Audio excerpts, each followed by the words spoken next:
Thank you very much, first of all, to CBO, Chartered and Cost Accountants Association, for inviting me for this seminar. And और दूसरा, मैं हिंदी में बात करता हूँ, तो हिंदी में बात करना है। इनफैक्ट गुजराती में बात नहीं कर सकता, गुजराती खाली समझता है, नहीं तो गुजराती में भी करता था, क्योंकि हम वैसे तो सब जगह बहुत जगह प्रोग्राम करते हैं, तो ऐसा कुछ ये नहीं है। कोई भी मीन्स टॉपिक पे हम लोग बात करते हैं।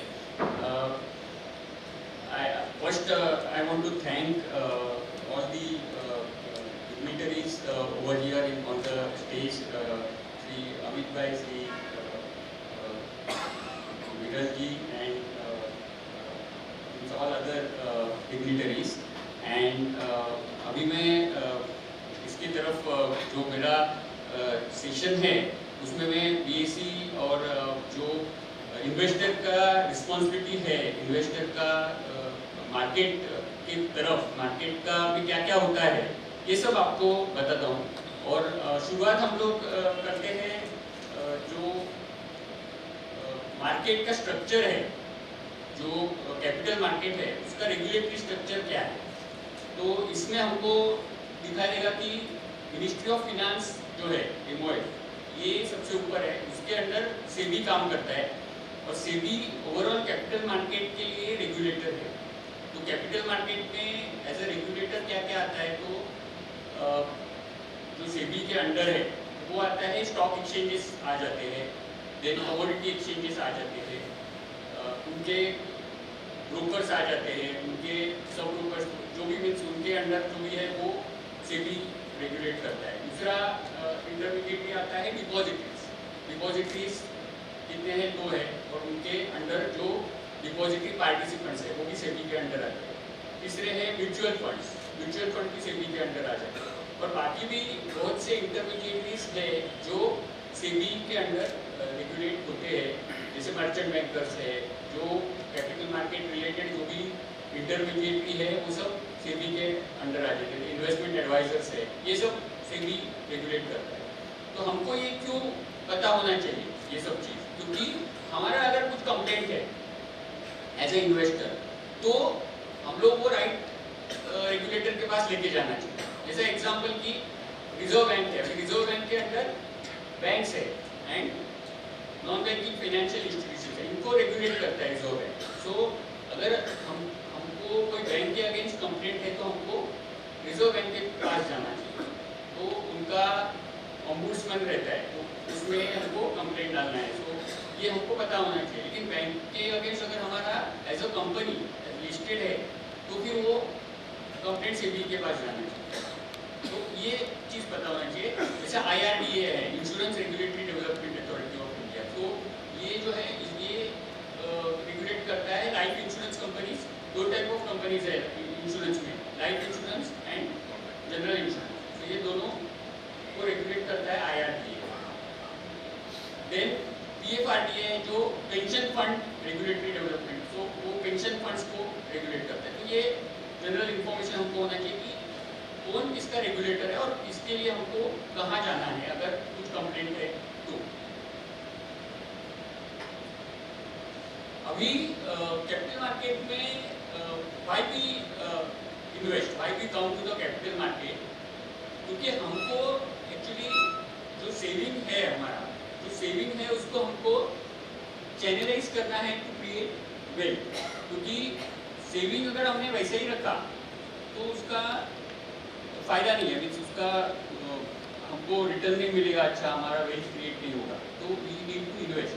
तो इन्वेस्टमेंट के लिए best option is capital market है, जहाँ पे वेरियस इन्वेस्टमेंट ऑप्शंस अवेलेबल रहते हैं, तो वहाँ पे आप इन्वेस्टमेंट कर सकते हैं। Risk reward is also very important, कि हमको ये बात समझनी है कि हमारा रिस्क लेने का कैपेसिटी कितना है और वो हिसाब से हमने इन्वेस्टमेंट करनी है। ये सबसे बहुत इंपॉर्टेंट बात है। Whether you invest in mutual fund, whether you invest in equity shares, कहीं भी ये इंपॉर्टेंट चीज़ आपको, या एनी अदर एवेन्यूज भी है जैसा डेट है, तो ये हमको उसमें समझना है कि हमारा रिस्क एपिटाइट कितना है। तो जितना रिस्क ज़्यादा उतना रिवॉर्ड भी ज़्यादा, लेकिन रिस्क लेने का एपिटाइट हमारा है क्या, वो इम्पोर्टेंट है। सो ये हमारा रिस्क एपिटाइट वेरियस एस्पेक्ट्स पे डिपेंडेंट रहता है, और वो हमको समझना और वो हिसाब से हमारा इन्वेस्टमेंट करना ये इम्पोर्टेंट है। पावर ऑफ कंपाउंडिंग, सो इसमें क्या है कि if you invest over long term तो बहुत अच्छा रिटर्न आपको दिखता है, लेकिन इसमें एक बात को भी ध्यान में रखना चाहिए कि इन्फ्लेशन हमको अल्टीमेटली इन्फ्लेशन को बीट करना रहता है। सो जो पावर ऑफ कंपाउंडिंग है वो इन्फ्लेशन को भी लागू है, तो एक्चुअली हमको इन्फ्लेशन से थोड़ा ज़्यादा रिटर्न कमाना है। So that should be our objective while investing, our objective should be to get something more than the inflation, so that will be called our real return. So the real return is the return over inflation. So अगर inflation 8% है और हमको 10% मिलता है तो that 2% is real return, and ये हमारा wealth कभी बनता है, तो wealth कभी बनता है तो हम लोग जब भी ये 2% है, जो भी 2% ऐसा नहीं, इन्फ्लेशन के ऊपर वाला रिटर्न कंसिस्टेंटली ओवर ईयर्स हमको मिलते जाएगा, तो then we can create the wealth. Actually wealth creation ये है, बोलने के लिए बहुत आसान है, करने के लिए बहुत डिफिकल्ट है, क्योंकि ये कंसिस्टेंटली एक दो साल तो मिलेगा, लेकिन हर साल मिलना या कैपिटल लॉस होने बगैर वो इम्पोर्टेंट है सबसे। सो ये सबसे बड़ी बात है, तो ये हमको देखना है as far as investment is concern. और एक चीज मैं आपको बोलता हूँ कि क्या क्या एसेट क्लास है, हम लोग वेरियस एसेट क्लास में इन्वेस्टमेंट करते हैं। ये जैसा इक्विटी है, म्यूचुअल फंड है, ये तो इक्विटी रिलेटेड है, गोल्ड है, गोल्ड में बहुत इन्वेस्टमेंट होता है, पहले भी होता था, अभी भी मीन्स होता है, और अभी तो गोल्ड में भी बहुत ऑप्शंस है, गोल्ड में भी 3-4 ऑप्शन अभी आ गए हैं। फिजिकल गोल्ड तो आप ले सकते हैं, लेकिन उससे ज़्यादा गोल्ड ETF भी आ चुके हैं, गोल्ड सॉवरिन गोल्ड बॉन्ड भी आ चुके हैं। तो हमारा एक्चुअली क्या है कि ये ऐसा होना चाहिए कि मीन्स प्रोसेस ओरिएंटेड होना चाहिए, हम लोग ऑल ऑप्शंस देखना चाहिए। जैसे फॉर एग्जांपल देता हूँ, गोल्ड में आपको इन्वेस्टमेंट करना है, तो गोल्ड में आपको इन्वेस्टमेंट करना है तो आपको देखना है ओके ये फिजिकल गोल्ड में तो उसमें क्या क्या प्रॉब्लम्स है, क्या क्या डिसएडवांटेजेस है, क्या क्या एडवांटेजेस है, वो सब देख के आपको पता चलेगा अच्छा गोल्ड में तो बहुत फिजिकल में बहुत वो घट आता है, ये वो बहुत लफड़ा है, कोई चोरी करेगा ये वो। फिर ETF इज मोर बेटर, लेकिन ETF में भी क्या म्यूचुअल फंड ऐसे ही फ्री में कुछ नहीं देते, कोई कुछ भी फ्री नहीं देता है लाइफ में किधर भी। तो खाली माँ के अलावा और कोई अपने को कोई फ्री में कुछ देता नहीं है। तो mutual fund also charge the expense ratio for everything, for all the schemes. So उसके लिए ETF में आपको एक्सपेंस रेशियो डेफिनेटली जाएगा, तो वो ध्यान में रखो। अभी सॉवरिन गोल्ड बॉन्ड है, तो सॉवरिन गोल्ड बॉन्ड में नेचुरली वहाँ पे गवर्नमेंट और देता है 2.5% इनको इंटरेस्ट देता है, and all aspects you should check. Like say gold bonds है, सॉवरिन गोल्ड बॉन्ड, तो उसमें रिडम्पशन होता है तो आपको उस पर टैक्स नहीं है, capital gain is exempted. So वो सब चीज़, so you when you for any kind of investment if you put down all the options and study, then you will come to know which is better.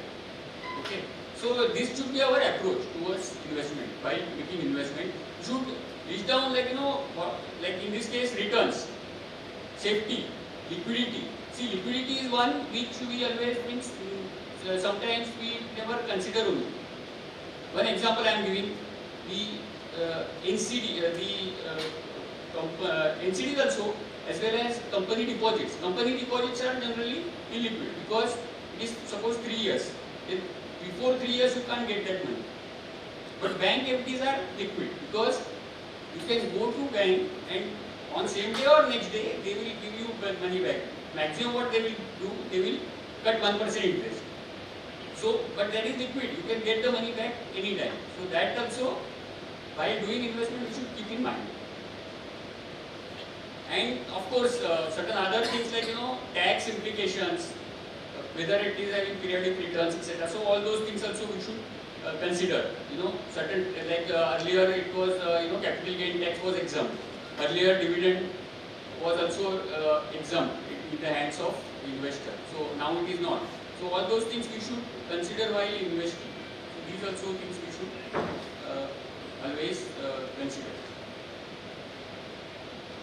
Now, what precautions, basically as an investor, what precautions we should take while coming to the market? Now I am coming to the market side. Okay. So we should deal with SEBI registered intermediaries. So we should check if we are dealing with broker, so it should be SEBI registered. And while doing transactions, you always do the transactions only with the main broker. Means you should check to the main broker. You should receive the money also or pay money to the main broker, because this is actually important, because if you pay to the sub broker or any other party who is not registered broker with SEBI or exchanges, then in that case it is very difficult for you to get back the money or win the arbitration or anything, because it is very difficult. You can't get, because broker will always say that okay, you have not paid me money, so you have to prove that you have to prove that you have paid to the party or that broker, etc. So that is very important. Don't follow investment tips. Nowadays, a lot of messages you get, SMS, etc., that you invest in this particular thing, etc. So don't invest on the basis of if you study and then only you invest, because ultimately money is ours, and once it is gone means it is very difficult to get back our money. So this is another important thing. Diversify investment. I showed you that various investment classes. So depending on your risk, that's why I earlier covered the risk part. Depending on your risk appetite, depending on your risk taking ability and capacity, both, you have to diversify your investment in various asset classes and the quantum also, and that will actually safeguard. See, recently market has corrected. Okay, so that time people have realized, okay, we should also invest in other asset classes also, so that you don't know how much time market may be down. So that's why this various diversification is also important across asset classes. Then understand the risk associated with each product. This I have already covered. Stay away from Ponzi schemes and chain schemes. This is very important, because people lose money on this actually. See, if somebody is giving you guaranteed returns or chain kind of schemes, so those are actually not generating any money actually. So it is like kind of cheating only. So actually just avoid these kind of traps, because money is yours ultimately. पैसा आपका है, ऐसा कुछ भी कोई बोलेगा ये ले लो या तो वो एक्चुअली सच नहीं। दूसरा क्या है कि अगर ऐसा चीज दिया जाता है कि आपको 30% रिटर्न मैं देता हूँ, मैं बोलता हूँ कि 30% रिटर्न देता हूँ, तो आपके दिमाग में इमीडिएटली बत्ती जलना चाहिए। 30% रिटर्न अगर आप देखेंगे, सेंसेक्स ने पूरा आज तक का हिस्ट्री में एवरेज एनुअलाइज रिटर्न जो अगर कैलकुलेट करेंगे तो 16% के अराउंड है। So certain shares might have even more, लेकिन 30% रिटर्न अगर कोई देता है, बोलता है मैं 30% रिटर्न देता हूँ या उससे ज़्यादा देता हूँ, तो that means there is something fishy. So that should strike us, and there is a possibility that we may lose the principal. That is very important. दूसरा है don't invest in borrowed money. बहुत बार ऐसा होता है कि हम लोग पैसा उधार लेके इन्वेस्ट करते हैं, तो वैसा मत करो। एंड वैसा नहीं करने के पीछे यही रीजन है। अभी देखो मार्केट नीचे आया suddenly, so people realise okay that this is, and you don't know how much time market will be down. तो इसके लिए आपके पास ये जरूरी है कि आप खुद का पैसा डालो, लेकिन बोरोड मनी कभी मत डालो, बिकॉज वो that will be having cascading effect. And ये लिवरेजिंग, ये इसको बोलते हैं लिवरेजिंग। तो ये बहुत ज़्यादा लिवरेज अप है तो बहुत रिस्की हो सकता है, और इसके लिए मार्केट में ऐसा बोरोड मनी से आप ज़्यादा ये कुछ मत करो, because that is very risky. Guaranteed returns ऐसा है नहीं, गारंटेड एक्चुअली कुछ भी रिटर्न ऐसा बोल नहीं सकता है, क्योंकि मार्केट का रिटर्न जो है if you see over the years, every year if you see, तो कभी कभी मार्केट 20% निगेटिव रिटर्न भी दिया है, 25% भी निगेटिव रिटर्न दिया है। एट द सेम टाइम बहुत अच्छा रिटर्न भी दिया है, एक साल 2 साल ऐसा भी दिया है बहुत अच्छा रिटर्न। तो इसके लिए मार्केट का कुछ ऐसा नहीं रहता है कि बिकॉज अभी मैंने बोला कि 16% सेंसेक्स ने रिटर्न दिया है एवरेज एनुअल है, तो इसका मतलब ऐसा नहीं है कि एवरेज रिटर्न 14, 15, 16% ऐसा कुछ रहेगा एवरी ईयर, ऐसा नहीं है। सडनली एक साल 20% निगेटिव भी जाएगा market. So that's why guaranteed return ऐसा कुछ कोई दे नहीं सकता है या बोल नहीं सकता कि गारंटेड है कि इतना रिटर्न मिलेगा। मार्केट में इमोशंस अवॉइड करो। जब भी मार्केट बहुत डाउन रहता है तभी ऐसा रहता है कि अभी और बहुत ज़्यादा डाउन जाने वाला है, लेकिन this is called emotion and this is called panic actually. And जब भी ऊपर रहता है तभी भी ऐसे ही रहता है कि और बहुत ऊपर जाने वाला है। तो ये सब चीज़ हमारा इमोशंस की वजह से भी जनरली जो स्मॉल इन्वेस्टर है वो क्या करता है, जब भी ऊपर रहता है तभी मार्केट में हमारा जब ऐसे ही होता है कि हम जब भी शेयर लेते हैं तभी नीचे जाना शुरू हो जाता है, और जब भी फाइनली फेडअप होके या पैनिक में बेच देते हैं तभी उसके बाद थोड़े दिन के बाद वो ऊपर जाना चालू हो जाता है। So it is because of the emotions.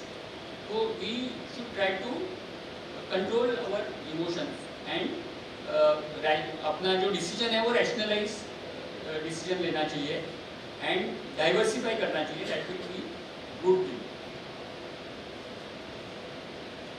अभी मैं आता हूँ जो डॉक्यूमेंट्स हैं, हम लोग जो ब्रोकर के पास आप जाते हैं तो क्या क्या डॉक्यूमेंट्स आपको देना पड़ता है। तो उसमें 2 टाइप है, एक है वॉलंटरी और दूसरा है मैंडेटरी।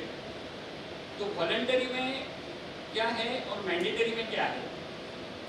तो mandatory is actually rights and obligation of stock broker. ये एक डॉक्यूमेंट है जिसमें स्टॉक ब्रोकर का एंड इन्वेस्टर का राइट्स एंड ऑब्लिगेशन है। Then risk uniform risk disclosure document, इसमें क्या है, तो रिस्क मार्केट में वेरियस टाइप्स ऑफ रिस्क है, तो ये लिस्ट आउट किया है। तो बेसिकली इसका आइडिया क्या है कि आप पढ़े, इसका आइडिया ऐसा है कि आप पढ़े, रिस्क समझे और वो हिसाब से आप इन्वेस्टमेंट डिसीजन ले। तो बेसिकली ये पढ़ना आपको पढ़ने के लिए है। डूज एंड डोंट्स है, then policies and procedures of stock broker है, तो ये सब मैंडेटरी है। वॉलंटरी जो है टैरिफ शीट है, ये भी मैंडेटरी है, टैरिफ शीट ब्रोकर को देना है। फिर वॉलंटरी में आपको रनिंग अकाउंट ऑथराइजेशन है, ये मैंडेटरी, ये वॉलंटरी का मतलब क्या है, ये चीज़ कंपलसरी नहीं है, लेकिन इन actual practice broker generally gives this kind of thing. Power of attorney है, इलेक्ट्रॉनिक कॉन्ट्रैक्ट नोट के लिए डिक्लेरेशन है जो आपको देना पड़ता है, मीन्स साइन करके कि ECN means ECN he will send you ECN। अभी जब भी आप ऑनलाइन ट्रेडिंग करते हैं तो ये ECN ही आपको मिलेगा, क्योंकि अगर फिजिकल आपको कॉन्ट्रैक्ट है तो ये चाहिए, तो in that case contract note, तो इन दैट केस उसको ही में charge you for separate for that, क्योंकि वो आपका तो ट्रेड तो ऑनलाइन होता है और ECN तो वैसा चलता है, ECN is also fine. Then consent for electronic communication for receiving alerts, ये भी सब मैंडेटरी डॉक्यूमेंट्स है। तो ये सब हमको पता होना चाहिए कि क्या क्या वॉलंटरी है, क्या क्या मैंडेटरी है। Certain things like you know power of attorney वगैरह जो है वो अपने ऊपर है कि हमको देना है उसको या नहीं देना है, तो वो आप बोल सकते हैं उसको कि ये पर्टिकुलर चीज़ मुझे नहीं चाहिए। या पावर ऑफ अटॉर्नी भी पूरा ब्लैंकेट पावर ऑफ अटॉर्नी नहीं देता है, स्पेसिफिक पावर ऑफ अटॉर्नी आप दे सकते हैं कि ये पर्टिकुलर इसके लिए। It can not be blanket कि आप ट्रेड करो मेरे हिसाब से, मेरे बिहाफ पे, ऐसा नहीं होता है। तो ये सब चीज़ इम्पोर्टेंट रहता है। अनदर वेरी इंपॉर्टेंट डॉक्यूमेंट, मुझे ये जो अभी स्ट्रक्चर में ले रहा हूँ, उसके लिए ऐसा बोला गया था कि ये certain which kind of documents etcetera हम लोग जब भी कंप्लेंट फॉर्म भरते हैं या आर्बिट्रेशन के लिए फॉर्म भरते हैं तो वो टाइम पे क्या क्या डॉक्यूमेंट्स लगता है। तो ऐसा स्पेसिफिक डॉक्यूमेंट्स नहीं, लेकिन क्या इंपॉर्टेंट डॉक्यूमेंट्स है, तुम्हारा कंप्लेंट क्या है उसके ऊपर डिसाइड होता है कि क्या क्या डॉक्यूमेंट्स है। अभी सबसे इम्पोर्टेंट डॉक्यूमेंट रहता है आपका 2-3 चीज डॉक्यूमेंट्स में रहता है। एक तो आप वो ब्रोकर से कनेक्टेड है, वो पर्टिकुलर ब्रोकर से कनेक्टेड है, तो उसके लिए KYC document is very important and सब उसके रिलेटेड सपोर्टिंग। तो आपने जो डॉक्यूमेंट भर के दिए हैं रजिस्ट्रेशन के टाइम, उसका कॉपी मिलना आपको कंपलसरी है कि आपको उसको ब्रोकर ने आपको कॉपी देना है, और वो कॉपी आपके पास मीन्स आप कभी भी वो देना है। So that is very important. और दूसरा है सबसे इम्पोर्टेंट चीज़ है कॉन्ट्रैक्ट नोट, क्योंकि कॉन्ट्रैक्ट नोट है ये ऐसा डॉक्यूमेंट है जो आपका जो पर्टिकुलर ट्रेड है जो आपने किया है वो ट्रेड का ऑल दी रिकॉर्ड्स उसमें रहता है। तो कॉन्ट्रैक्ट नोट में it is actually confirmation of the trade, जो आपने ऑर्डर डाला है उसका कंफर्मेशन हुआ है, ये कंफर्म ट्रेड हुआ है, तो इसके लिए ये कंफर्मेशन है। और ये मीन्स कॉन्ट्रैक्ट नोट जो है विदिन 24 आवर्स ब्रोकर को आपको देना है। तो एक्चुअली वो इससे पहले ही आपको जनरली दिया जाता है। अगर आप इसमें कुछ भी डिस्क्रिपेंसी है, आपका रिस्पॉन्सिबिलिटी क्या है, तो ये कॉन्ट्रैक्ट नोट मिलने के बाद आपको वो चेक करना है कि बराबर है, क्या आपका कौन सा रेट में डील हुआ है, कौन सा प्राइस में हुआ है, कितना क्वांटिटी, वो सब चीज़ आप चेक करना चाहिए। एंड कुछ डिस्क्रिपेंसी है तो ब्रोकर को बताना चाहिए। ये 24 आवर्स है, जो भी चाहिए जल्दी, ये क्यों है, क्योंकि इसका हर एक चीज़ का मतलब है। क्योंकि अगर ये मार्केट बहुत फ्लक्चुएट होता है तो क्या है, अगर 4 दिन के बाद आपको या 2 दिन के बाद अगर कॉन्ट्रैक्ट नोट मिले तो बाद में वो शेयर का प्राइस सपोज आपने बेचा है और बहुत बढ़ गया, तो यू विल से कि नहीं मैंने बेचा नहीं है, और अगर कम हुआ तो ब्रोकर बोल सकता है कि नहीं ये आपका डील ही नहीं हुआ है, तो इसके लिए आपको इमीडिएटली मिलना जरूरी है। तो ये बात आप समझो, इसका इम्पोर्टेंस इसके लिए है क्योंकि मार्केट वॉलेटाइल रहता है, तो वो ऊपर नीचे प्राइसेस हो सकता है, तो इसके लिए वो जितना जल्दी मिले उतना अच्छा है। और वो इमीडिएटली आपका रिस्पॉन्सिबिलिटी ऐसा है कि आप देख के कुछ डिस्क्रिपेंसी है तो वो बताना चाहिए। इसमें क्या क्या डिटेल्स रहता है, date, time, price, quantity, trade ID, various charges वगैरह जो रहता है वो सब इसमें रहते हैं, एसटीटी वगैरह वो सब इसमें रहते हैं। एंड 24 आवर्स का मैंने बता दिया। इलेक्ट्रॉनिक कॉन्ट्रैक्ट नोट्स आपके ईमेल में आ जाते हैं। फिजिकल कॉन्ट्रैक्ट नोट आपको चाहिए तो आप ऑप्ट कर सकते हैं, लेकिन वो चार्जेस आपको उसमें लगाएगा। सो ये कॉन्ट्रैक्ट नोट बहुत इंपॉर्टेंट डॉक्यूमेंट है as far as your trade is concern. अगर आपको जब भी आप आर्बिट्रेशन फाइल करते हैं या स्पेसिफिक कंप्लेंट फाइल करते हैं या डिफॉल्टर वगैरह के अगर आपका ब्रोकर डिफॉल्टर हो गया तो कभी भी आपको जब भी क्लेम करना रहता है कि ये इतना मेरा ट्रांजैक्शन हुआ था और उसका पैसा मुझे आना है, तो वो ट्रांजैक्शन हुआ था करके आपको प्रूफ क्या देना पड़ेगा, contract note. That is a document which is accepted by the arbitrators, और जो जहाँ भी आप कोर्ट में किधर भी contract note is a document which is very important. तो ये कॉन्ट्रैक्ट नोट आप ऑलवेज जो ECN है वो आप सेव करके रखो, सो दैट कुछ इन केस फ्यूचर में डिस्प्यूट अगर होता है तो you can use that. Then settlement, ये ट्रेड होने के बाद सेटल होता है ट्रेड। ट्रेड सेटलमेंट में क्या क्या होता है, paying off funds and securities. तो इसमें क्या होता है दैट आपको जब भी ट्रेड होता है तो जो फंड्स है दोनों का सेटलमेंट होता है, फंड्स का भी होता है, शेयर्स का भी होता है। एंड ये जो कैश सेगमेंट है, कैश सेगमेंट में T+2 अभी ऐसा हुआ है कि ये जो सेटलमेंट है, सी एक्चुअली वैसा देखा जाए तो इवन एडवांस कंट्रीज में भी T+2 नहीं है, T+3 है, T+4 है कुछ जगह पे। सो T+2 is also very good, but अभी तो हमने ऐसा किया है कि कुछ शेयर्स में T+1 पे सेटलमेंट हो रहा है, ओके। सो ग्रेजुअली ये T+2 से T+1 पे जाएगा पूरा। सो सेटलमेंट विल बी T+1। इतना फास्ट मीन्स इंडिया इतना ये हुआ है कि इतना सेटलमेंट बहुत फास्ट होता है, और ये और भी फास्ट अभी T+1 की लेवल पे जाएगा। इनफैक्ट कुछ शेयर्स में वो ऑलरेडी हो गया है। सो ये सेटलमेंट क्या सेटलमेंट कितना पीरियड है वो भी अपने को पता होना चाहिए, और उसके बाद अपने को एक दिन के बाद ब्रोकर आपको, because within 24 hours means 1 day broker has to pay to the client. तो अगर आपने शेयर मंडे बेचा है तो उसका पैसा आपको ट्यूसडे वेडनेसडे ये 2 दिन, वेडनेसडे को आपके ब्रोकर के पास आएगा और थर्सडे को आपके पास वो देना चाहिए। तो कभी कभी उसी दिन आपको मिलता है, कभी नेक्स्ट डे आपको मिलेगा। सो ये सेटलमेंट्स है। आपको जो पेमेंट करना है वो आप बैंकिंग चैनल से करो ब्रोकर को, सो दैट आपका प्रूफ रहेगा एंड यू पे टू द ब्रोकर ओनली। पे आउट का भी वैसे ही है, पे आउट आपको रिसीव होना चाहिए। इसमें ऐसा रहता है कि बहुत बार रनिंग अकाउंट ऑथराइजेशन रहता है, ब्रोकर ने रनिंग अकाउंट ऑथराइजेशन लिया हुआ रहता है, तो पैसा आपके अकाउंट में नहीं आता है, बैंक अकाउंट में पैसा ब्रोकर के अकाउंट में रहता है। तो इसके लिए एक्सचेंज ने भी अभी ऐसा ये किया है कि एवरी क्वार्टर ही has to make it 0 balance.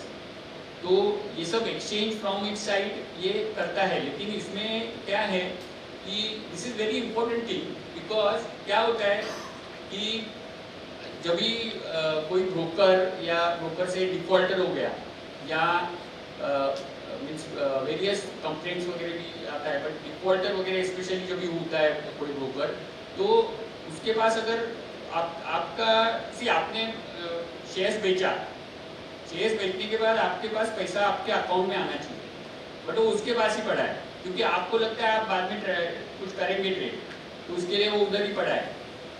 अगर वो ऐसे ही पड़ा है 1 महीना 2 महीना 3 महीना 6 महीना ऐसे ही पड़ा है वो पैसा, अभी उसके बाद वो ब्रोकर डिफॉल्टर बन गया, तो पैसा तो आपका है, उसके पास पड़ा है, लेकिन आपको वो पैसा शायद नहीं मिले। इवन जो हम लोग डिफॉल्टर का IPF से भी पैसा दिया जाता है, लेकिन आपको वो पैसा मिलेगा नहीं, बिकॉज क्या है कि ये आपका मीन्स पैसा वहाँ पे उसके लेजर में वैसे ही पड़ा हुआ है, जो अपने ट्रांजैक्शन तो पहले ही किया है और ये ऐसे ही पड़ा है, तो आपने ट्रांजैक्शन किया मीन्स इसका मतलब ऐसा होता है कि आपने उसको ऐसे दिया है, या जो भी मीन्स ये केस में इन्वेस्टर को पैसा नहीं मिलता है। तो ये ध्यान में रखो कि अगर आपने आपका पैसा है आपके अकाउंट में ले लो ना, आपका पैसा है आप उसके अकाउंट में क्यों रखते हैं, इंटरेस्ट आपको मिलेगा ना, आपके अकाउंट में ले लो। तो ये बहुत इंपॉर्टेंट है कि अपना पैसा है ना, आपको जब भी ट्रेड करना है उसके 2 दिन पहले भेजो वापस उसको, उसमें कुछ प्रॉब्लम नहीं, लेकिन उधर ही उसके पास पैसा मत छोड़ो, वो पैसा आपके पास ले लो अगर आप ट्रेड नहीं करने वाले। हाँ, रेगुलर ट्रेड कर रहे हैं तो अलग बात है, फिर क्या होता है कि आप जो ट्रेड कर रहे हैं वो कंटिन्यूस आपका ट्रेडिंग है, तो उसमें ये प्रॉब्लम नहीं आएगा, लेकिन अगर आप उसके पास पैसा छोड़ दिया तो ये प्रॉब्लम आएगा कि आपको जब भी अगर प्रॉब्लम हुआ उसको डिफॉल्टर हुआ या कुछ, तो फिर क्या होता है कि आपका लीगली मीन्स आपका पोजीशन वीक हो जाता है, क्योंकि आपका पैसा उधर पड़ा है, आपने पैसा लेना चाहिए था जो नहीं लिया आपने, ऐसा हो जाता है।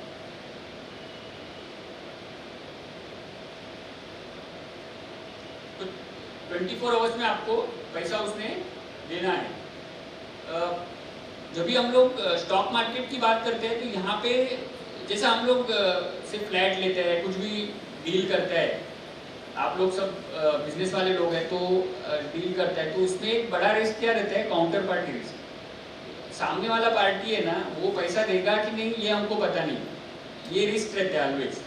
तो या जो उसका कमिटमेंट है वो देगा या नहीं, तो यहाँ पे स्टॉक मार्केट में ये रिस्क एलिमिनेट हुआ है, क्योंकि काउंटर पार्टी रिस्क जो है वो स्टॉक एक्सचेंज लेता है, स्टॉक एक्सचेंज खुद नहीं लेता है, स्टॉक एक्सचेंज का क्लियरिंग कॉर्पोरेशन है वो लेता है ये जो काउंटर पार्टी रिस्क। और इसके वजह से आपको, आपने किससे ट्रेड किया, मैं सपोज कोई शेयर लिया तो किससे लिया इसका कुछ मतलब नहीं है, क्योंकि वो रिस्क किसने लिया है, क्लियरिंग हाउस ने लिया है। और इसके वजह से हमारा डील जो है वो सेफ रहता है, हमको पैसा गारंटेड मिलेगा। और इसके लिए स्टॉक एक्सचेंज ने सेटलमेंट गारंटी फंड बनाया हुआ है, अगर उसमें कुछ प्रॉब्लम, कोई ब्रोकर डिफॉल्ट हुआ या कुछ भी हुआ, पैसा नहीं दे पाया, तो ये सेटलमेंट गारंटी फंड से ये पैसा दिया जाता है। So basically our counter party risk is not there in stock market trade because it is taken care by the clearing houses of the stock exchange. Cash dealing मत करो, ये तो ऑब्वियस है, कोई भी डीलिंग है वो बैंकिंग चैनल्स थ्रू ही होनी चाहिए, कैश में नहीं होना चाहिए। अभी मार्जिन क्या है, अभी हम लोग बहुत बार बोलते हैं कि जैसा राइट्स एंड ऑब्लिगेशन, अभी इन्वेस्टर का ऑब्लिगेशंस क्या है, तो इन्वेस्टर का ऑब्लिगेशंस में मेन ऑब्लिगेशन ये है कि payment of margin to the broker. Okay, क्योंकि मार्जिन क्या है पहला वो समझना है हमको, मार्जिन क्या है, अभी मार्जिन क्यों लगता है, मार्जिन ये है कि जब भी व्हेन ब्रोकर ट्रेड्स, तो एक्सचेंज मार्जिन कौन लगाता है, मार्जिन एक्सचेंज लगाता है, स्टॉक एक्सचेंज लगाता है। और वो मार्जिन इसके लिए लगाते हैं कि सिस्टम सेफ हो, ऐसा नहीं हो कि कोई ब्रोकर डिफॉल्टर हुआ, इसके लिए पूरा मार्केट क्रैश हो गया, पूरा मार्केट का मल्टीपल, उसको बोलते हैं सिस्टमैटिक डिफॉल्ट, तो सिस्टमिक डिफॉल्ट, तो सिस्टमिक डिफॉल्ट नहीं हो, बिकॉज अगर एक डिफॉल्टर हुआ तो उसने दूसरे को पेमेंट देना है तो वो नहीं मिलेगा, फिर दूसरे ने तीसरे को देना है वो नहीं कर पाएगा, तो ये नहीं होना चाहिए। और इसके लिए मार्जिन्स लिया जाता है, और मार्जिन्स किससे लिया जाता है, तो मार्जिन्स ब्रोकर से लिया जाता है। ओके, तो stock exchange collect margins from brokers. अभी ब्रोकर्स क्या करते हैं, ब्रोकर्स फ्रॉम क्लाइंट्स मार्जिन लेता है, और ये मार्जिन जनरली बाय, कोई भी बाय ऑर्डर पे मार्जिन रहता है, इन सर्टन केसेस सेल पे भी मार्जिन रहता है। अभी मार्जिन अगर आपको, तो इसके लिए जब भी आप बाय करेंगे कोई भी शेयर, तो in that case what will happen that broker आपको, आपसे मार्जिन लेगा, आइदर मनी में लेगा या सिक्योरिटीज में लेगा। तो जब भी बाय करेंगे तो जनरली पैसा पूरा ले लेगा वो, बिकॉज उसको मार्जिन देना है, तो ये आपको समझना है कि ये मार्जिन उसको देना है। दूसरा चीज़ क्या है कि ये चीज़ दोनों में मार्जिन उससे जो लेते हैं ब्रोकर से, वो securities as well as money दोनों में लिया जाता है। ये उसका requirement various types of margins रहता है, एक टाइप का नहीं, वेरियस टाइप्स ऑफ मार्जिन्स रहता है, और उसका रिक्वायरमेंट आपको चाहिए तो आप स्टॉक एक्सचेंज से, वेबसाइट से चेक कर सकता है। और ये जो मार्जिन है, सपोज सेल किया तो भी मार्जिन रहता है, तो वो अवॉइड हमको करना है, तो हमको क्या करना है, हम लोग अर्ली पे इन कर सकते हैं, तो इन दैट केस वो मार्जिन एग्जम्प्ट हो जाता है, क्योंकि आपने तो शेयर का डिलीवरी कर दिया, तो फिर वो मार्जिन अगर है तो भी नहीं लगेगा। तो वो हिसाब से आप कर सकते हैं। पहले ये जो मार्जिन है, इसमें भी ऐसा होता था कि ब्रोकर ये क्लाइंट्स का सिक्योरिटीज अपने पास लेता था, और वो सिक्योरिटीज फिर अपने दूसरा पर्पस के लिए यूज़ करता था, ऐसा फ्रॉड्स भी हुए। तो उसके बाद अभी प्लेज रिप्लेज है, मीन्स वो आपका अगर ये लिया तो वो प्लेज किया जाता है एंड वापस रिप्लेस किया जाता है। सो इसका मतलब ऐसा है कि he can't pledge it to some other some for his own purpose he cannot pledge it. Okay, it is placed to the clearing house. So ये जो मार्जिन है, ये मार्जिन बहुत इम्पोर्टेंट रहता है, ये आप से कलेक्ट जो करता है ब्रोकर। तो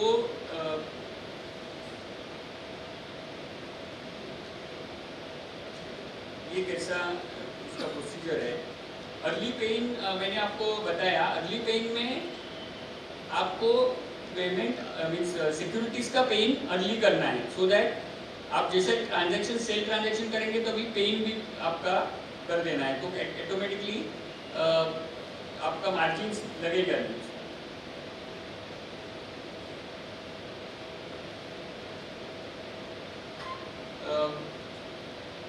बिफोर डेसिग्नेटेड टाइम ये सेम है, no margin need to be paid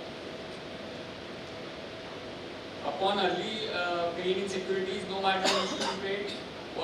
Stock brokers to provide early paying details to the stock exchange in specified format. तो ये केस में मार्जिन नहीं रहता है अगर आपने अर्ली पेइंग किया तो। अभी certain dos and don'ts I will cover. ये जो you have to receive funds and securities both in one day. So जैसा फंड आपको, मैंने पहले भी बोला कि फंड आपको with in one day broker से लेना है। सिमिलरली सिक्योरिटीज ऑल्सो आपके डीमैट अकाउंट में आपने लेना चाहिए। जो ब्रोकर का पूल अकाउंट है वहाँ पे नहीं होना चाहिए, वो आपके अकाउंट में आना चाहिए। बिकॉज इसके दो पर्पज़ है। एक तो ऐसा है कि उस पर जो कॉर्पोरेट एक्शन है, सपोज डिविडेंड मिलता है या कुछ भी मिलता है तो वो आपको ऑटोमेटिकली आ जाएगा आपके अगर डीमैट अकाउंट से है तो। और दूसरा, अगर ब्रोकर का बाई चांस कुछ भी प्रॉब्लम हुआ तो इन दैट केस अगर आपके डीमैट अकाउंट में सिक्योरिटीज है तो वो सेफ है, ब्रोकर के अकाउंट में वो नहीं होना चाहिए। So this is also very important. So you have to keep track of this कि आपको पीरियडिकली चेक करना है कि आपका डीमैट अकाउंट चेक करना है कि आपने अगर शेयर लिए है तो आपके डीमैट अकाउंट में आ गए हैं क्या। तो इमीडिएटली एक दिन के बाद T+3 में T+3 के बाद आपके डीमैट अकाउंट में वो आनी चाहिए, वो आए हैं कि नहीं आपको चेक करना है। अगर नहीं तो ब्रोकर को पूछना है, ब्रोकर अगर रिप्लाई नहीं दे रहा है तो आप कंप्लेंट कर सकते हैं। तो ये सब चीज़ आपको करना है। पावर ऑफ अटॉर्नी एग्जीक्यूट करने के टाइम भी ऑलरेडी मैंने बता दिया था, power of attorney mandatory document नहीं है। कॉन्ट्रैक्ट नोट का ऑलरेडी मैंने बता दिया है। Insure to receive statement of account of funds and securities both at least once in a quarter. So every quarter आपको ये statement of account for funds and securities ये ब्रोकर से आता है।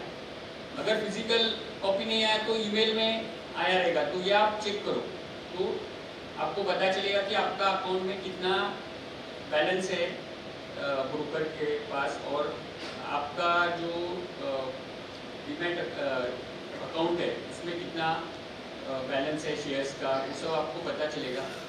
होल्डिंग स्टेटमेंट आप चेक करेंगे तो।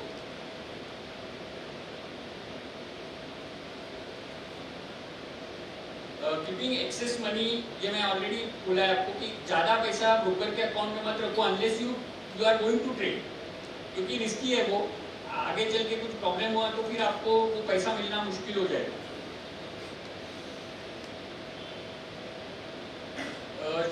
ये प्लेज आपका सिक्योरिटीज ब्रोकर प्लेज नहीं करे, इसके लिए पहला तो आपके सिक्योरिटीज ब्रोकर के अकाउंट में मत रखो, आपके डीमैट अकाउंट में रखो। और अगर आपने ब्रोकर को दिए हैं और बाद में बेचे नहीं है तो इंश्योर दैट कि वो वापस आपको आपके अकाउंट में आए। जो डिलीवरी इंस्ट्रक्शन स्लिप है, DIS बोलते हैं उसको, वो साइन करके आप मत रखो या मत दो, because it is like cheque, sign cheque जैसा हो जाता है। Verify the balance of securities in your demat account. Actually आपको एक्सचेंज की तरफ से एंड डिपॉजिटरीज की तरफ से एंड ऑफ द डे आपको, आपने अगर ट्रेड किया है तो एक अलर्ट जाता है, मीन्स SMS आता है आपको कि आपने इतना अमाउंट का ट्रेड किया है। ये एक्चुअली हमने for the basically safety of investor ये हम लोग करते हैं, सो दैट आपको पता चले कि आपका अकाउंट में कुछ हो रहा है। बिकॉज बहुत से कंप्लेंट ऐसे आते हैं कि unauthorise, it is called unauthorise trading, means मेरे अकाउंट में मेरे नॉलेज के बिना किसी ने ट्रेड किया है या ब्रोकर ने ट्रेड किया है, तो मुझे तो पता ही नहीं है, और वो ट्रेड होके उसका जो भी हो गया, तो ये नहीं होना चाहिए। तो इसके लिए ये हम लोग ये SMS भेजते हैं। अभी आजकल मोबाइल हर एक के पास है, तो वो SMS आपको अगर ऐसा कुछ आया कि आप इतना ट्रेड आपका अकाउंट में हुआ है, तो अगर आपने किया नहीं है तो किया है तो ठीक है, तो आप चेक कर सकते हो ओके इतना वैल्यू है जो भी, लेकिन नहीं किया है तो आप यू शुड बी अलर्ट कि अच्छा क्या हुआ है, फिर आप चेक करना चाहिए ब्रोकर के साथ कि क्या हुआ है, क्या कॉन्ट्रैक्ट नोट किधर है, किसने किया। So all those things you should check. अगर कंप्लेंट है तो आप कंप्लेंट इमीडिएटली लॉन्च करना चाहिए। कंप्लेंट का क्या है, कंप्लेंट आप जितना जल्दी करेंगे लॉन्च उतना अच्छा है, क्योंकि अगर बहुत टाइम तक आप कंप्लेंट ही नहीं करेंगे तो आगे चल के आपको आर्बिट्रेशन में या प्रूव करने में कि आपका जेन्युइन कंप्लेंट है ये मुश्किल हो जाएगा, क्योंकि आपने क्या किया, आपने कुछ किया ही नहीं उसके बाद। तो आपकी तरफ से एक्शन इज वेरी इंपॉर्टेंट। अगर आपको पता चला है कि ये कुछ गड़बड़ है तो आप उसका रिटर्न कंप्लेंट करना जरूरी है, और वो आप एक बार कंप्लेंट कर दिया तो फिर वो इट विल टेक केयर कि अच्छा आपने कंप्लेंट की डेट में किया है, ये कंप्लेंट है, तो फिर आगे चल के भले उस पर बाद में टाइम लगे लेकिन आपकी तरफ से एक्शन होना चाहिए। ये अलर्ट जो आता है इसमें ऐसा है कि SMS में भी अलर्ट आता है और ईमेल में भी आता है, और ये ब्रोकर की तरफ से आता है वो अलग है, ये मैं एक्सचेंज की तरफ से बोल रहा हूँ।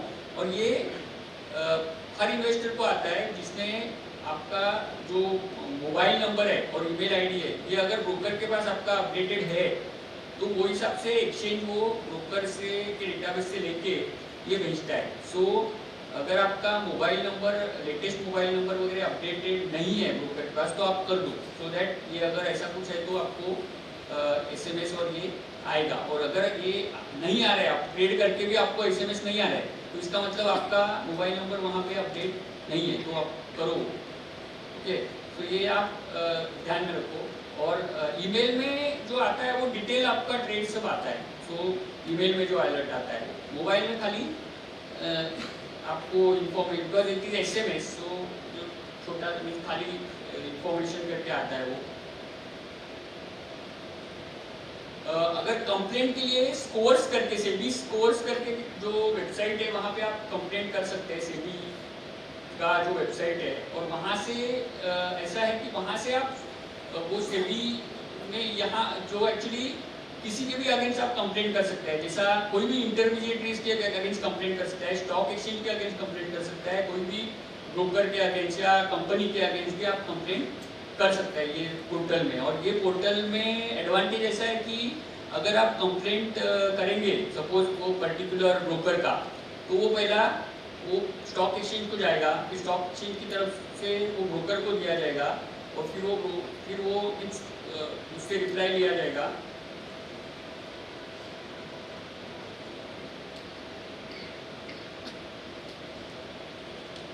सो ये बात से बेसिकली सेबी का साइट है ये, और यहाँ से आप कंप्लेंट यहाँ पे डाल सकते हैं, और यहाँ पे सेबी का जो ये है, सेबी का ऑफिसर है, वो भी आप ट्रैक कर सकते हैं कि कौन हैंडल कर रहा है और आपको रिप्लाई क्या आया, वो सब चीज़ आपको यहाँ पे मिलेगा। Exchange is also provide investor grievance redressal mechanism. तो एक्सचेंज का जो ग्रीवेंस रिट्रेसल है वो भी अवेलेबल रहता है। IGRC करके इन्वेस्टर ग्रीवेंस रिट्रेसल कमिटी रहता है, जो एक्चुअली अभी उनको ऐसा पावर दिया गया है कि वो क्लेम वैल्यू डिसाइड कर सकता है। और इसके बाद आर्बिट्रेशन फैसिलिटी भी एक्सचेंज में अवेलेबल है, अभी वो 24 सिटीज़ में अवेलेबल है। एंड इसमें एडवांटेज ऐसा है कि ये फास्ट रहता है। ये जो अवार्ड है, award in the sense basically it is a decision that is binding, judgement जो है वो binding on the both the parties. And up to 10 lakh अगर क्लेम है तो इन्वेस्टर के लिए ये जो फी है वो भी एग्जम्प्ट है। एंड इसमें जो अवार्ड है वो अगर इन्वेस्टर के फेवर में आया तो ब्रोकर का पैसा जो है उतना वो ब्लॉक किया जाता है, एक्सचेंज ये ब्लॉक करता है। सो एंड अलग सा रखता है बैंक अकाउंट में। सो ये सब फैसिलिटीज़ है। इंटीरियम रिलीफ करके एडवांस दिया जाता है। अगर आप आर्बिट्रेशन जीत गए या IGRC में आपका क्लेम एडमिट हुआ है तो आपको इतना अमाउंट मीन्स एडवांस करके दिया जाता है, सर्टन अमाउंट। तो ये जो है ये अमाउंट कितना होता है तो ये मैं आपको नेक्स्ट स्लाइड में बताऊंगा। और अपार्ट फ्रॉम दैट अगर ब्रोकर डिफॉल्टर हुआ तो BSE की तरफ से 15 लाख रुपए का मैक्सिमम अमाउंट है for compensation. In NSE it is 25 lakhs। So this is actually kind of compensation amount for broker default. अभी इंटीरियम रिलीफ जो है वो एक्चुअली इंटीरियम रिलीफ जो है वो भी अभी जो मैं बताया, अगर 20 लाख के अंदर का क्लेम है आपका तो this is actually against the broker. तो IGR तो आपका 3 लाख, 2 लाख, 3 लाख एंड 5 लाख ऐसा मैक्सिमम लिमिट्स है जहाँ जो आपको ये एडवांस दिया जाता है, ये आपको वापस करना पड़ता है क्योंकि आप जीत जाएंगे तो ये वापस किया जाएगा। So this is what actually the complaints basically redressal system. Now last point is basically on the website. You can use the BSE website is actually popular website and you basically all the capital market related all the जो stock market का जो information है वो सब dissemination जो है वो BSE site से होता है। Site provides what information, trade information is there, then like prices, volume, etc. Corporate information is there, quarterly results, etc. And announcements and real-time corporate announcements are there. You can create portfolio, etc. And new features are also added to this. Trade verification facility is also available, and it is available as an app also. So you can take benefit of the website also. Okay.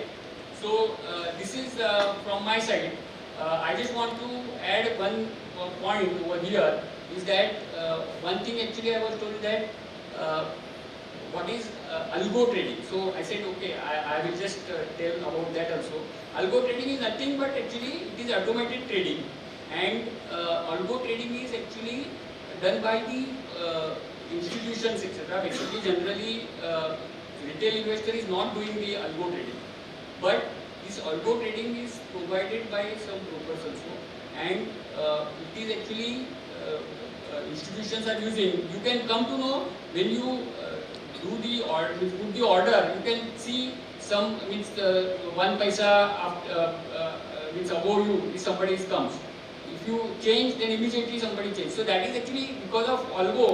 These kind of things happen because automatically it gets. These are basically automated trading. So normal investor should not, he is not benefiting from that. But you may take advantage if you know particular pattern or something. But these are actually done by institutions who place means large orders, and so this is basically algo trading. These brokers are actually taking permission from the exchange, and then they do this, write these algo programs and all. So this is actually algo trading. So this is from my side. Thank you very much. Thank you for listening. Thank you, Yogesh bhai. Yogesh bhai has covered બહુ સારી રીતે બધું cover કર્યું છે. ઘણા બધા points હું કદાચ બહુ ઝડપીમાં એના પોઈન્ટ્સ ખરી ભૂલી જાઉં કે જે કેપિટલ માર્કેટમાં રિસ્ક એપિટાઇટ માટે જે વાત કરી છે કે ડાયવર્સિફાઈ ધી ઇન્વેસ્ટમેન્ટ્સને એના માટે જે વાત કરી છે, પછી પાવર ઓફ કમ્પાઉન્ડિંગ અને ઇન્ફ્લેશન વર્સિસ જે આપણે કરવાનું હોય છે કે ભાઈ આપણું ઇન્ફ્લેશન કેટલું છે ને આપણે કેટલું કમાવીએ છીએ, એટલે IRR આપણું શું થાય છે, જેથી આપણે કેટલું એકચ્યુઅલ રિયલ ઇન્કમ કેટલી થાય છે આપણી, એ આપણા માટે ખૂબ ઇમ્પોર્ટન્ટ થઈ જાય છે. નથિંગ ઇઝ ફ્રી, એટલે એ બહુ ઇમ્પોર્ટન્ટ છે સમજવા માટે કે આપણા માટે કંઈ બી ચીજ કોઈ મફત કોઈ આપતું નથી. દેર ઇઝ ઓલવેઝ કોઈ બી સ્કીમ્સ હોય, કંઈ બી હોય તેની પાછળ કંઈ બી આપણને જોવું પડે કે કંઈ બી ફ્રી આવતું હોય તો surely there is a catch behind it. Safety, liquidity, returns, tax implications, આ બધી ચીજો જે આપણે ઇન્વેસ્ટમેન્ટ જ્યારે કરતા હોઈએ ત્યારે આપણે ધ્યાન રાખવું પડે છે. રજિસ્ટર્ડ બ્રોકર સાથે ડીલ કરવાનું, સબ બ્રોકર પ્રેફરેબલી નહીં કરવાનું, કારણ કે જો સમ લોકો રજિસ્ટર્ડ ન હોય તો આપણે પૈસા અથવા ટ્રાન્ઝેક્શન્સ કરવું ડિફિકલ્ટ થઈ જાય છે.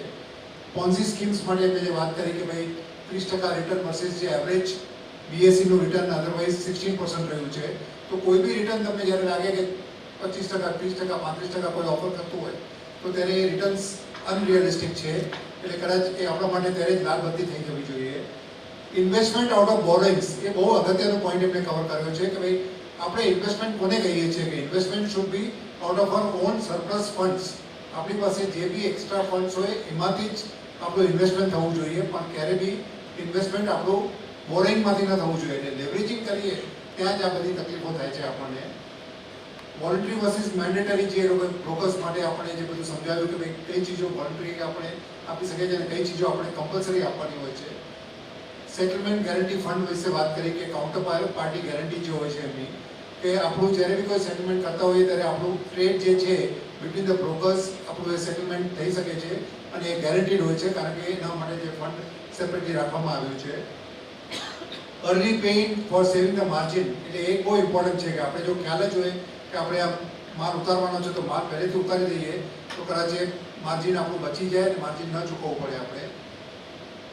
ડીમેટ એકાઉન્ટને પિરિયોડિકલી ચેક કરવા, I think that is very very important, કારણ કે જો આપણે બ્રોકરને ડીમેટમાં આપી દેતા હોઈએ તો પછી ત્યારે આપણે જોઈ લેવું જોઈએ કે પાછા જો એક્સ્ટ્રા રહી ગયા હોય, જો ટ્રાન્ઝેક્શન ન થયું હોય દિવસમાં તો આપણે પાછા આવી ગયા છે કે નહીં.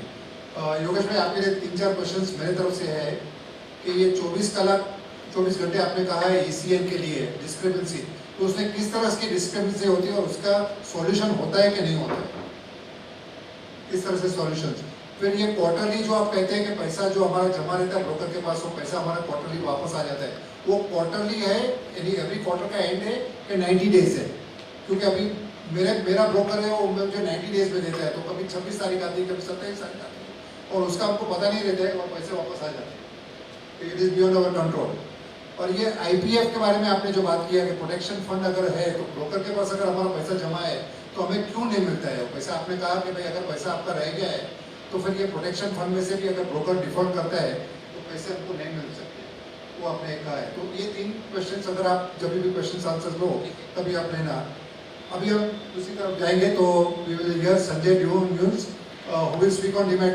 संजय भाई अभी ये डीमैट के बारे में, अभी ये डीमैट जो अनिल सिंघवी का अभी 3-4 दिन से वीडियो देख रहे हैं तो उसके बारे में कि डीमैट अकाउंट पे जो डाका पड़ता है उसके बारे में भी जरा हमें जरा समझाइए, क्योंकि ये सबको काफ़ी तकलीफ हुई है ये सब सुन के कि किस तरह से फ्रॉड होते हैं और क्यों होते हैं, हम इन्वेस्टर्स को क्या ध्यान रखना चाहिए उसमें.